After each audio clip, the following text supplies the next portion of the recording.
Bonjour, bienvenue à l'épisode numéro 6 de All the Talk.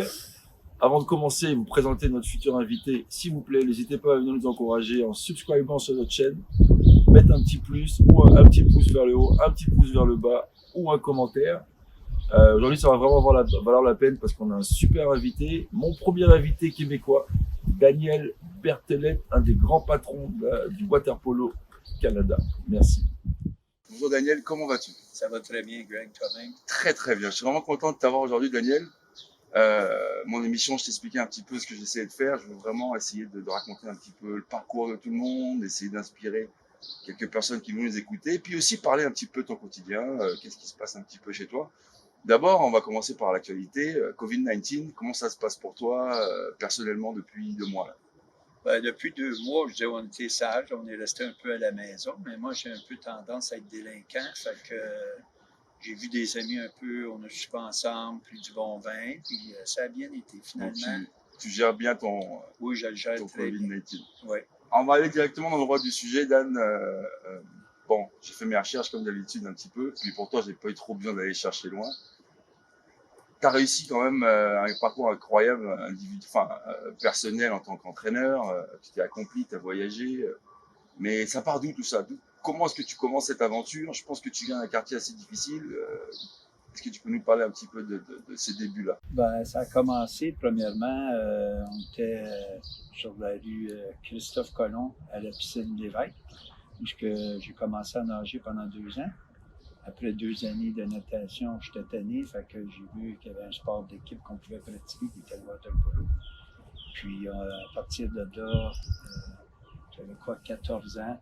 On a fait beaucoup quand tu commences, les Jeux du Québec, les Jeux du Canada, les championnats nationaux, provinciaux, nationaux.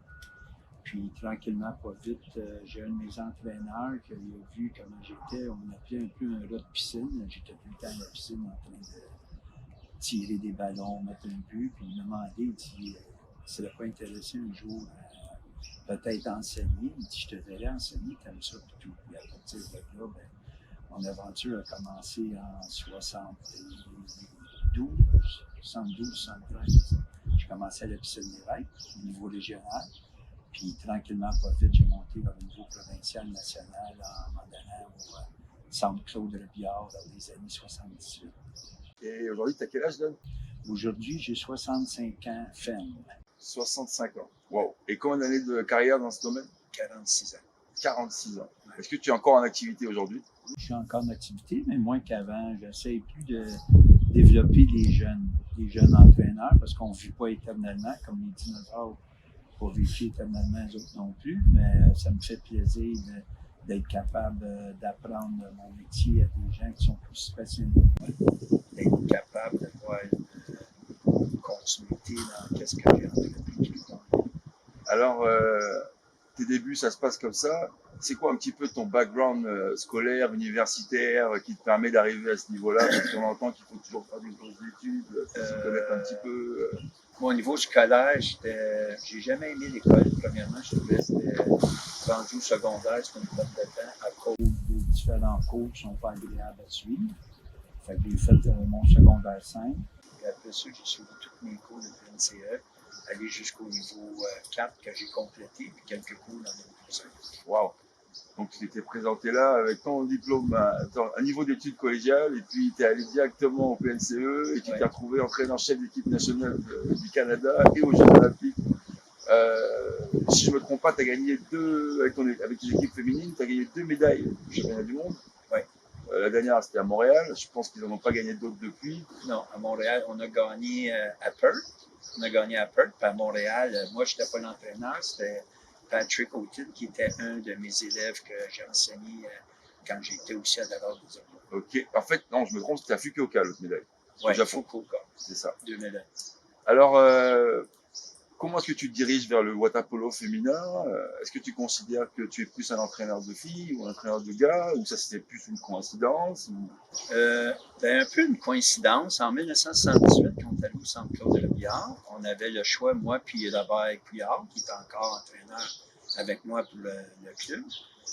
On avait le choix de prendre les deux entraîneurs qui étaient là à ce moment-là. C'était M. Guy Lapointe puis Galal Toumi. OK. Puis ils nous ont donné le choix parce qu'on était deux des gens qui s'entraînaient avec Galal.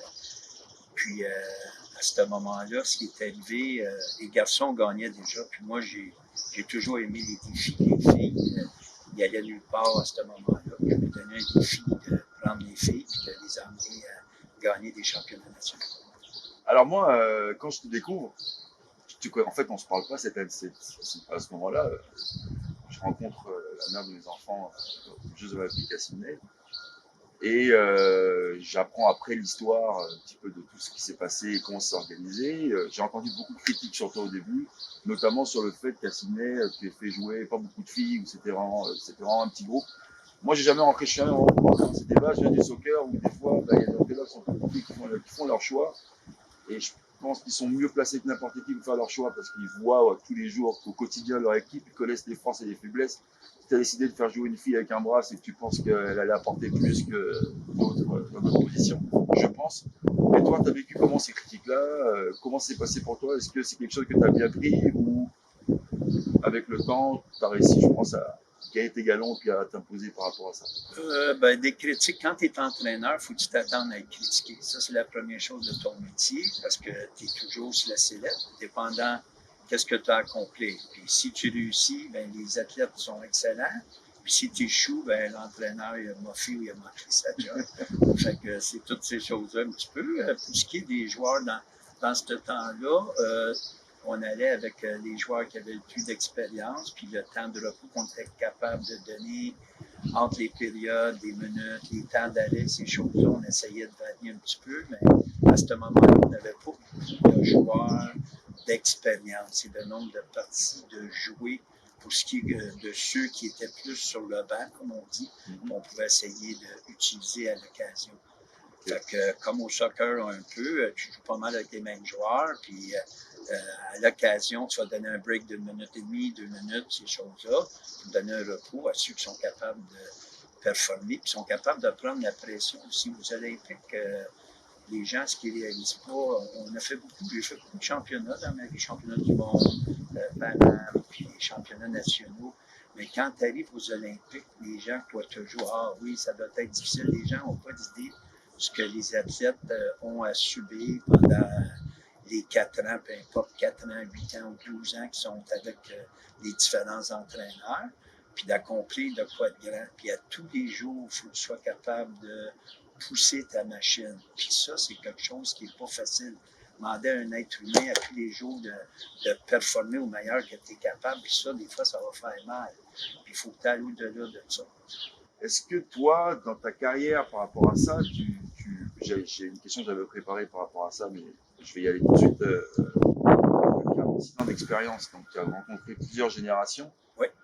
La génération d'aujourd'hui versus la génération que tu as connue un petit peu avant versus celle d'avant. Comment est-ce que tu peux nous commenter ça et puis comment est-ce que tu vois ça? C'est le bon mot. Commenter. Si je regarde des anciennes générations, premièrement, nous, les gens n'étaient pas cardés dans le temps. Fait que quand on regarde, les athlètes qui étaient là travaillaient excessivement fort, aussi fort que ceux d'aujourd'hui. La différence d'aujourd'hui, les gens sont cardés puis reçoivent quand même des bonnes sommes avec les commandites et tout. Fait que c'est différent. Puis d'essayer souvent de les pousser. Quand on pousse un petit peu leur machine, ben, ils sont un peu déséquilibrés. Puis ils ne sont pas habitués à pousser autant. Aujourd'hui, c'est mon opinion. Et d'après toi, pourquoi? Je pense que ça vient de l'individu tel quel. Qu'est-ce que tu as vécu dans ta vie, les difficultés, les problèmes que tu as pu rencontrer tout au long de ton cheminement et de ta vie. Aujourd'hui, je crois qu'il y a beaucoup de jeunes qui l'ont un peu plus facile comparé aux athlètes qui étaient dans le temps, parce que eux, je te donne l'exemple de ceux qui sont allés aux Olympiques de 2000. Le carding faisait juste l'entrée à ce moment-là. Les gens recevaient 560 par mois jusqu'à temps que M. Coder arrive et il fait augmenter. Les gens étaient obligés d'étudier. Ils étudiaient, ils allaient à l'université. Puis en plus d'étudier, ils travaillaient 15 à 20 heures semaine. Chose que les athlètes aujourd'hui n'ont pas à se soucier. Ils sont bien entourés, puis avec un paquet de professionnels que nous, on n'avait pas aussi dans le temps, parce que notre sport, il était accepté seulement en 2000 aux Olympiques. Après ça, tout a débouché pour nous autres. Pourquoi? À cause des performances qu'on a faites un peu avant et après. Ça a bougé un petit peu, Ouais. un peu le système. Revenons un petit peu au côté éducation. Toi, bon, là, tu me dis un petit peu que bon, bah, c'est aussi mon passé. Moi, bon, ce que j'ai vécu comme jeune garçon, ça a beaucoup influencé la suite de ma carrière. Toi, personnellement, je sais que bon, tu n'as pas une éducation, comme on a dit tout à l'heure, on a dit que tu un petit peu atypique, on va dire.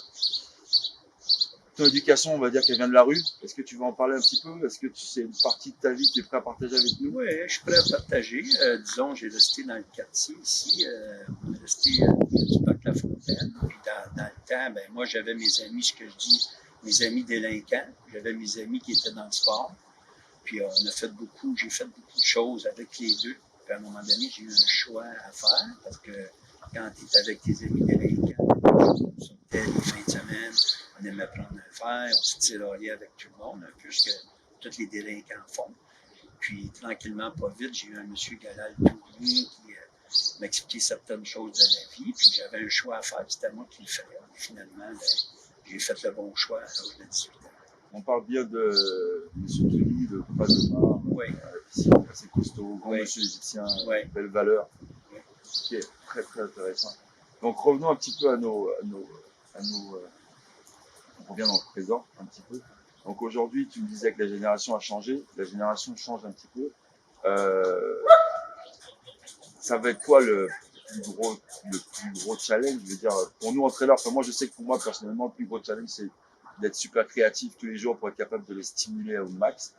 Faut que je crée, faut que j'invente, faut que je regarde, puis c'est des mots différents, puis c'est des exercices différents à chaque fois. Avant, j'avais l'impression que c'était un peu plus facile à vendre.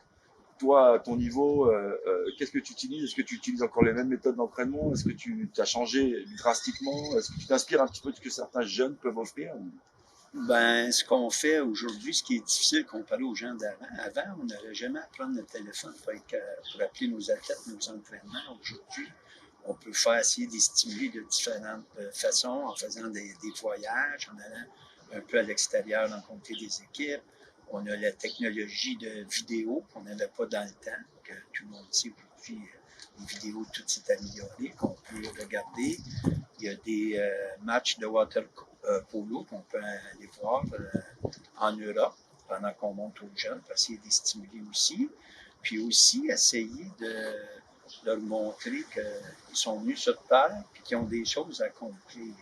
Tu as quelque chose dans ta vie, peu importe si ce n'est pas dans ton sport, ça va être dans d'autres choses. Parce que des fois, les jeunes, ils quittent tout. Puis nous, le problème qu'on a, aussitôt que nos jeunes ne font pas partie d'une équipe nationale, que ce soit un jeune âge, ils quittent notre sport très, très tôt.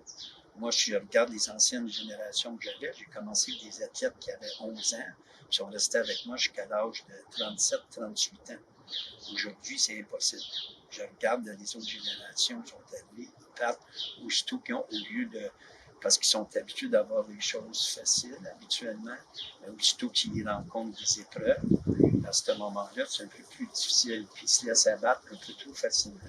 Puis aussi, la différence de les gens, on regarde notre société, le père, la mère travaillent. Avant, tu avais la mère qui restait un peu plus à la maison, puis toutes ces choses-là, des différentes valeurs que nos jeunes ont, puis ont toutes comparées à, tu regardes les anciennes générations, à cause des ordinateurs, puis tout ça, ils ont tout tellement facilement, comparativement à nous, quand on allait à l'école, si on avait des travaux à faire des recherches, il fallait aller à la bibliothèque, il fallait chercher pendant 3-4 heures. Aujourd'hui, on pèse sur une touche, puis en dedans de 30 secondes, on a toute l'information qu'on a besoin. Fait que c'est ça qui fait qu'aujourd'hui, les jeunes, quand ils rencontrent des difficultés, puis c'est un petit peu dur, ils se laissent abattre un peu plus facilement. Alors, parlons de technologie. Pour organiser ton revue, moi, je fais comme d'habitude avec tout le monde. J'appelle les personnes avec qui j'ai envie de faire mon revue. On se prend dans un rendez-vous, on fait ça sur Zoom. À cause de tout ça. Bon, aujourd'hui, on est dehors. Parce que justement, tu es un petit peu un dinosaure de ce côté-là. Parle-nous un petit peu de ton côté anti-technologie. Ben, anti-technologie, peut-être parce que je suis un peu entêté. Il y a beaucoup de gens qui ont essayé de m'encourager à avoir des cellulaires, puis des ordinateurs et tout. Puis je regarde des gens qui travaillent avec des cellulaires. sans exagérer. La plupart du temps, quand on appelle quelqu'un qui a un cellulaire, ils ne répondent pas. Je me demande tout le temps à quoi ça sert un cellulaire si les gens ne répondent pas. C'est la boîte vocale. Pour ce qui est des ordinateurs, des autres choses, tout ce qu'on écrit, si on fait une mauvaise touche, tout peut envoyer à des gens par des erreurs, des choses, des fois, ça peut être. Moi, je fais tout à la mitaine, tout à la main, tout fait comme ça. Je suis sûr que je ne fais pas d'erreur. Quand j'ai quelque chose à faire, je le mets en main propre. C'est pour ça la technologie, pour moi, ça a les bons côtés, ça a beaucoup de mauvais côtés, parce que les gens, dans une fraction de seconde, si tu ne fais pas attention, avec une photo, aujourd'hui, on a vu beaucoup de choses qui sont arrivées avec des athlètes, des Olympiens, qui se sont fait prendre dans des situations un petit peu difficiles, que dans le temps, s'il avait fallu que la technologie existe, Seigneur Jésus, il y a beaucoup de gens qui avaient été jugés sur cette planète. Ça, c'est plus sur le côté, le côté un petit peu gestion, attention, le côté un petit peu privé qu'on veut protéger. Mais toi, j'aimais bien un peu ce que tu m'as amené au téléphone, c'était le fait que tu me disais qu'en fait, c'était aussi une façon de conserver ta vie privée. Ouais. Moi, je sais que c'est très important. J'en parlais dans un de mes numéros où on essaie de discuter avec un entraîneur du fait que c'est important d'avoir un certain équilibre entre l'entraînement, le travail, la maison. Mais toi, en te privant un petit peu de ça, t'as la paix totale, quoi. J'ai la paix totale, puis quand je veux faire des activités, je sors à l'extérieur. Ça ne m'empêche pas d'avoir une bonne vie sociale et de partager avec les gens, mais c'est des moments que moi, je trouve comparé à la technologie, quand on se regarde, on se parle, j'aime beaucoup voir ce qu'on appelle le body language, quand on parle avec les gens, voir les émotions, ces choses-là. Souvent, quand on a un cellulaire, des fois, on ne voit pas où on le voit. Aujourd'hui, avec la technologie, où on prend les ordinateurs, on est capable de se voir, se parler. Mais j'aime beaucoup le côté humain, le contact, puis de voir comment la personne va réagir, dépendant des discussions qu'on a. Alors, je repars un petit peu dans la question à laquelle j'étais tantôt. On ne veut pas froisser personne, mais que penses-tu de l'état de la discipline aujourd'hui en termes provincial, de ta discipline, de ton sport, et en termes national? Est-ce qu'on regarde bien? Est-ce qu'on s'en va vers un peu l'eau plus fort, ou on s'en va dans le mur un petit peu? Moi, tranquillement, pas vite, ce qu'on regarde, si on analyse avant et aujourd'hui, c'est comme je l'ai dit tantôt un peu.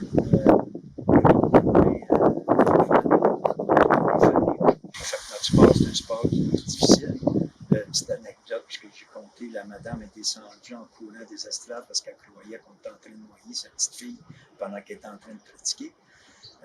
Puis aussi à cause on n'est pas capable de créer des emplois permanents dans notre discipline. Ça, c'est bien important. Si on avait de l'argent et être capable d'avoir des gens, on attirerait plus de gens. La majorité des entraîneurs qu'on a, c'est des gens qui travaillent dans un autre métier, qui vont faire ça par amour, ou on a des jeunes étudiants qui vont venir à l'université, qui vont faire le job pendant 3, 4, 5 ans, puis après ça, ils quittent pour faire leur emploi. Donc ça, c'est un peu plus difficile pour nous. Si on compare à avant, juste pour te donner une idée, il y a au moins... on a fait le calcul la dernière fois, on a 11 clubs de moins juste dans la province de Québec qui n'existe plus du tout. Wow. On va dire pour nous qui est énorme comparativement à ce qu'on avait avant.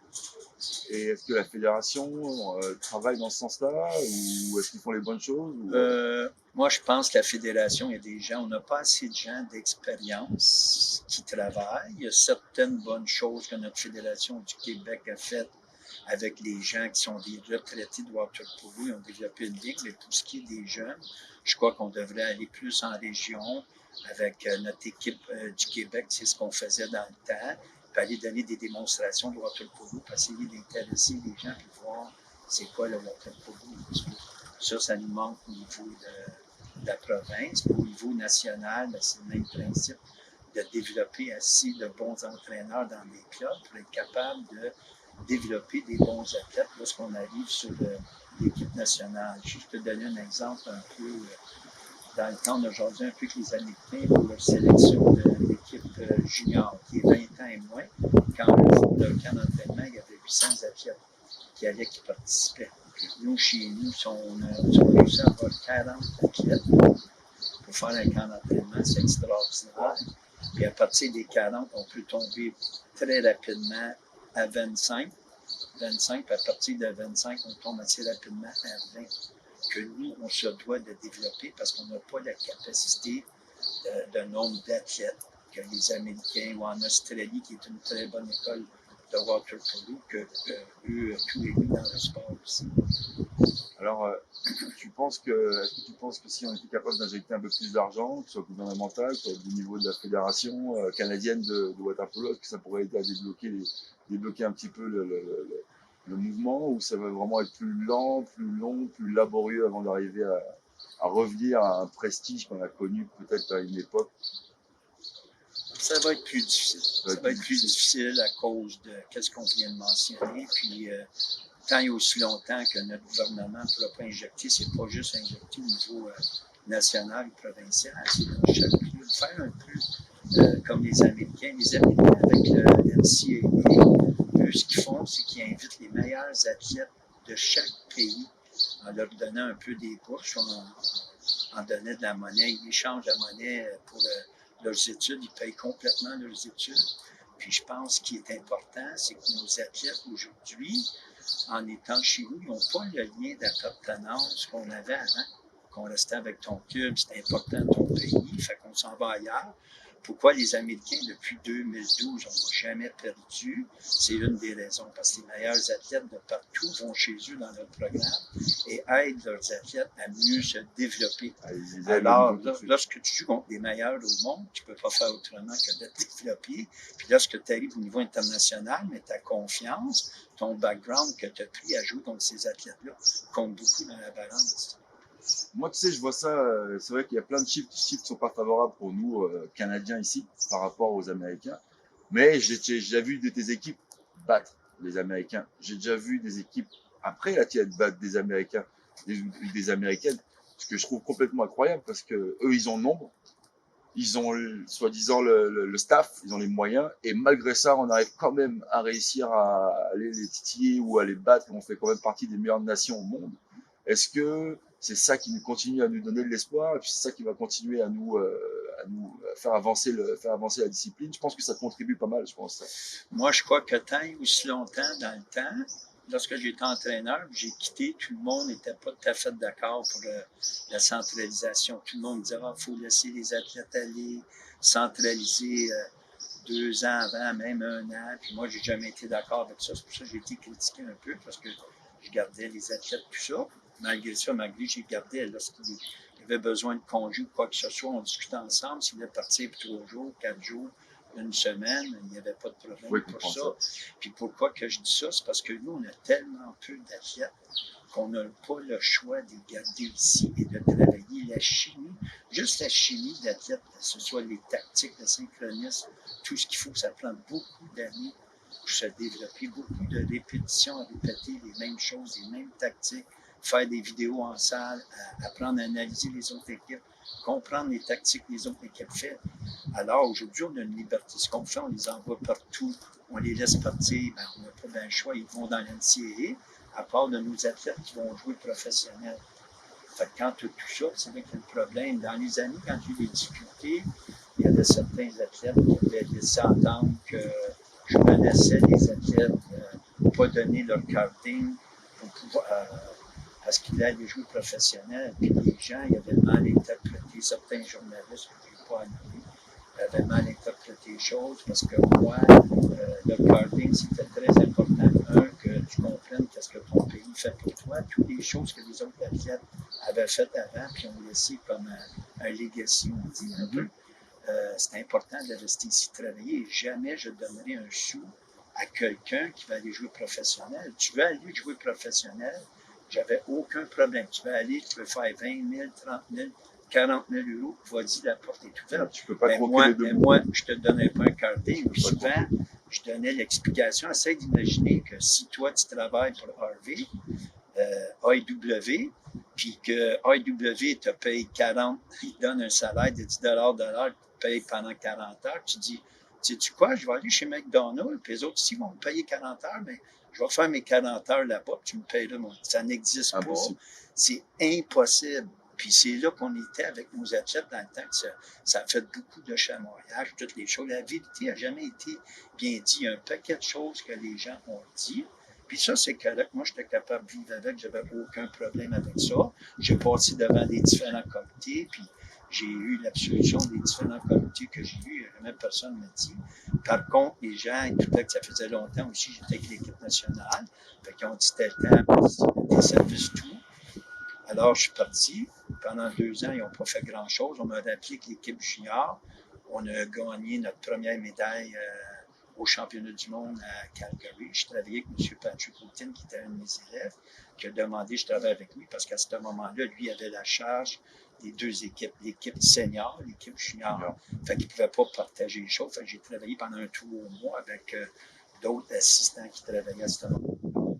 On a eu la difficulté à me remercier. Il a fallu que quelqu'un envoie une lettre, puis que là, tout le monde s'est réveillé d'un coup, dit pourquoi premièrement, c'est pas moi qui ai envoyé la lettre, c'est un de mes amis qui n'en revenait pas que les gens, pendant ces 3 mois-là, j'ai travaillé pour 0 sous, 25 heures par semaine.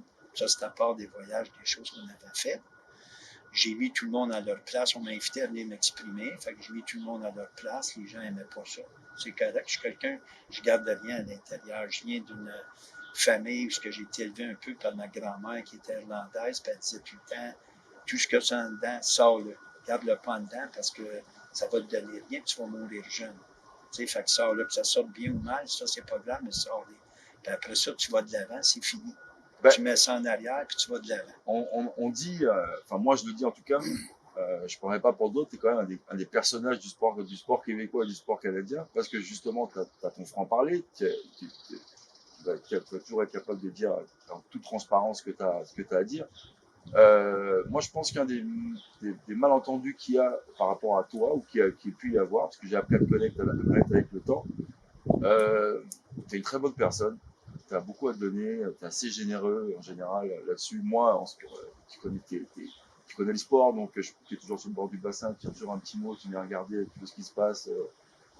C'est encourageant. Moi, je suis à fond là-dedans. Ça fait toujours plaisir de savoir qu'il y a des collègues qui aiment bien le travail qu'on fait de l'autre bord.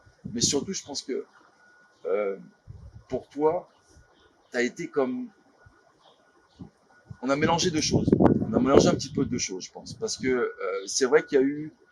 Tu es quand même un entraîneur qui a son franc-parler, comme j'ai dit tout à l'heure, mais tu es assez dur. Moi, Greg, je vais juste te reprendre là-dessus. Moi, je dis jamais dur. Ce que mes dames m'ont appris avec le temps, parce que j'ai fini l'école très tôt et en grand-mère, j'étais très pauvre. Et j'ai appris avec la jante féminine que la grand-mère, tu peux très bien l'utiliser à ton avantage aussi à l'occasion. Fait que je ne suis pas un personnage dur, mais je suis un personnage excessivement exigeant. OK. Deux différences. Oui, non, je vois ce que tu veux dire, mais l'exigence aujourd'hui, exprimée avec une certaine intensité. Oui. Il y en a qui interprètent ça comme autre chose, oui. qui peuvent interpréter ça à tes dépens. C'est plus ça que je voulais, que ça peut être mal interprété un petit peu. Non, c'est pas mal. C'est ça que les gens dans le temps disaient, Greg. Pardon? C'est ça que les gens disaient dans le temps. Ouais. C'était très dur, puis très. Fait que là, avec le temps, j'ai appris tranquillement. Je trouve ça un peu dommage parce que c'est un petit peu passé à côté de. Je pense pas qu'il y a beaucoup d'athlètes que tu as entraînés qui te tiennent rancœur aujourd'hui. Je suis pas persuadé, quoi. Il y a peut-être eu des froids, mais avec le temps. La majorité de ces athlètes-là, ils m'ont fait une belle honneur. Lorsque j'ai eu mon 60e anniversaire, je ne m'en attendais pas du tout. On m'a fait un surprise party, puis je défie tous les gens à essayer d'avoir 137 personnes à leur fête. Bravo. Qui étaient tous les athlètes, puis avec des mots, puis des mots gentils là, que tout le monde, puis ils ont réalisé dans leur vie, ce que je suis fier, la majorité des autres ont très bien réussi dans leur vie, puis pas juste comme en tant que moi entraîneur, mais je suis quelqu'un qui les a aidés dans la société à se former un caractère, puis à être respecté dans la société. Et puis, si tu avances avec la rigueur que tu as réussi à enseigner, avec le travail que tu as réussi à leur imposer, c'est sûr qu'après, c'est une des clés du succès. Si tu es capable d'être ultra discipliné, ouais. Je pense qu'il n'y a pas vraiment de limite, derrière. Alors, j'aimerais ça, on s'en va vers la fin, te demander un petit peu, avec toutes ces années, tu dois avoir de belles anecdotes à partager, tu as beaucoup voyagé dans le monde. Est-ce que tu aurais vraiment une anecdote à partager avec nous? En tout cas, il y en a une que je peux te raconter, c'est celle de la Colombie. Celle-là, je veux que tu m'en parles. On va en parler, on va en parler un petit peu. Le camp d'entraînement que tu as fait avec tes jeunes, tu m'as parlé d'athlètes qui voulaient aller aux toilettes à un moment donné, qui sont arrêtés. OK. Ça c'était pas en Colombie, c'était avec l'équipe du Québec, c'était au Mexique. Au Mexique. Ouais, c'était au Mexique, puis on venait de jouer un tournoi là-bas. Il fallait prendre un bus pour venir à l'aéroport qui était full plein, puis c'était des jeunes qui, certains d'entre eux, étaient bien à l'aise dans la société, comme on dit. On était obligé d'arrêter sur le bord de la route dans un petit restaurant. La nuit, il était 11h30, je m'en souviens comme hier, puis disons, au Mexique, c'était assez pauvre. Puis lorsqu'on est rentré dans la toilette, moi, j'étais habitué dans ma vie, j'ai vu des choses, mais eux, c'était pas la même chose. Puis, ils sont rentrés dans les toilettes, il n'y avait pas de papier de toilette, il y avait de la merde partout étendue, sur les murs, sur les bancs. J'en ai deux qui sont sortis en vomissant. Ils sont mis à vomir en sortant des toilettes. Puis on est partis à rire, ceux qui étaient à l'extérieur. On dit, rentrez pas dans les toilettes. Ça a été une des anecdotes. Mais ça, c'était avec les garçons. Ben, c'est aussi un moyen pour eux de voyage de voir que voilà, nous on pense qu'on connaît un petit peu la vie, les voyages c'est ça. Là, tu as côtoyé un petit peu, bon, t'étais pas dans ta zone de côtoyé un confort. petit peu ce que les gens de la société, nous, dans notre monde à nous, on ne se soucie pas tout le temps parce qu'on est en bonne condition, on s'entraîne, mais on ne réalise pas que dans le monde entier, lorsqu'on a voyagé beaucoup, il y a beaucoup de pauvreté. Moi, je croyais qu'on était pauvre quand on était chez nous, puis quand j'étais allé en Colombie, sur le fait que tu parlais de la Colombie, j'étais en vacances, puis on a passé un peu à travers d'un dépotoir où on voyait des enfants ouvrir, déchirer des sacs de vidange pour être capable de manger. Ici, dans tout le Canada entier, j'ai jamais vu des enfants déchirer des sacs de vidange, fouiller dedans puis de manger. Ça aide à relativiser. Ça a été très, très difficile. Puis quand je suis revenu, je m'ai toujours promis de jamais de me plaindre de rien. Comme on dit que les voyages forment la jeunesse en général. Les voyages forment la jeunesse en général. Alors, si tu avais un petit message à faire passer, justement, donc aujourd'hui, l'équipe de water polo canadienne est qualifiée pour les Jeux Olympiques. On est dû dans une situation un peu spéciale. On ne sait pas si ça va avoir lieu. J'aimerais pas du tout être à leur place parce que c'est quand même, ils sont pas fixés du tout. Je pense qu'ils vont l'être dans les prochains jours. Tu avais un petit message à leur faire passer, ça serait quoi à ces filles-là? Le message que je passerais à ces jeunes-là, je dirais de ne pas lâcher. Ils ont déjà fait un bon bout de chemin. Ça a été excessivement difficile pour certains, ceux qui sont les vétérans, qui n'ont pas eu l'occasion. Je pense à Christina Lombo et Joël Bakazi, que pour eux, ils ont eu beaucoup de déceptions dans leur vie, de manquer souvent les qualifications pour être capables de se classer, puis finalement, leur rêve va se réaliser. Et pour ceux qui vont suivre ces deux leaders-là, de comprendre une chose, oui, ça va être dur pour être les meilleurs, accomplir de quoi. À chaque jour que tu vas, chaque moment que tu te lèves, il faut que tu commences à te préparer mentalement et physiquement, à pousser ta machine à des limites que tu penses que tu ne seras pas capable d'atteindre. Puis le dernier message que je penserais quand ils ont des moments de déception, ce que je dis souvent des fois à mes athlètes, never let nobody destroy your spirit. Et à partir de ce moment-là, tu vas accomplir beaucoup de choses. J'aime beaucoup ça. Et un petit message à passer à nos dirigeants, à nos futurs dirigeants ou à nos personnages politiques par rapport au sport. Je sais qu'en ce moment, on est dans des conditions un peu difficiles. Je ne sais pas si le sport va être une priorité. Moi, personnellement, je leur demanderais de continuer à faire ce qu'ils font parce que je trouve qu'au Québec, on a de plus en plus d'aide, on a beaucoup progressé depuis que je suis arrivé. Je suis arrivé ici en 2002. C'est jour et la nuit, ne serait-ce que par rapport au montant du carding, par rapport au montant, aux avantages qu'on peut leur allouer à l'université ou le traitement des blessures, les problèmes mentaux, tout ça. Toi, par rapport à ça, est-ce que tu as quelque chose que tu aimerais leur demander ou juste simplement de continuer à faire ce qu'ils font? Moi, ce que je suggérerais fortement, c'est de s'entourer plus de gens qu'on appelle un peu des mentors, des gens qui ont beaucoup d'expérience, puis d'être capable de suivre les jeunes entraîneurs qui enseignent en ce moment, parce que je crois en ce moment, c'est ce qui manque beaucoup dans notre sport. Moi, j'ai eu l'opportunité dans le temps d'un monsieur David Hart, Dominique Dion aussi, qui est un grand ami aujourd'hui, qui m'ont aidé au courant de ma carrière pendant que j'étais au niveau international. Ces choses-là m'ont donné vraiment un bon coup de main. Aujourd'hui, qu'est-ce qui manque, c'est ces groupes-là, à cause de tout le monde tire sur la couverte dans différents groupes. ils n'ont pas assez de gens d'expérience pour aider. On le sait, on connaît notre rôle. Les gens rendus à mon âge, on n'a plus besoin, comme qu'on dit, de chercher peut-être à accomplir des choses. On a fait ce qu'on avait à faire, mais ce qu'on veut, c'est d'essayer d'aider. Et je crois qu'on ne profite pas assez de notre expérience. Et pour terminer, le dernier message que je voulais te demander, les entraîneurs, nos coachs, ici,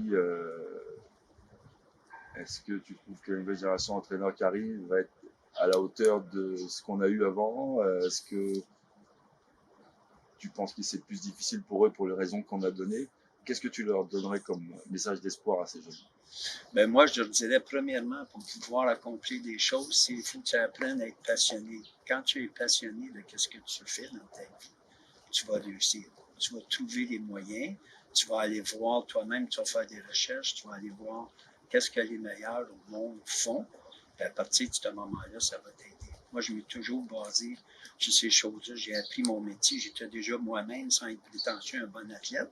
Mais j'ai appris beaucoup, puis observé, aller dans les pratiques, regarder ce que les meilleurs faisaient, les types d'exercices, discuter même avec des entraîneurs de natation. Dans le temps, j'avais Pierre Lafontaine, que je déjeunais avec lui souvent, qui m'a appris la physiologie, bien comme du monde, apprendre les différents types énergétiques, comment mieux les travailler, puis tout avec les athlètes.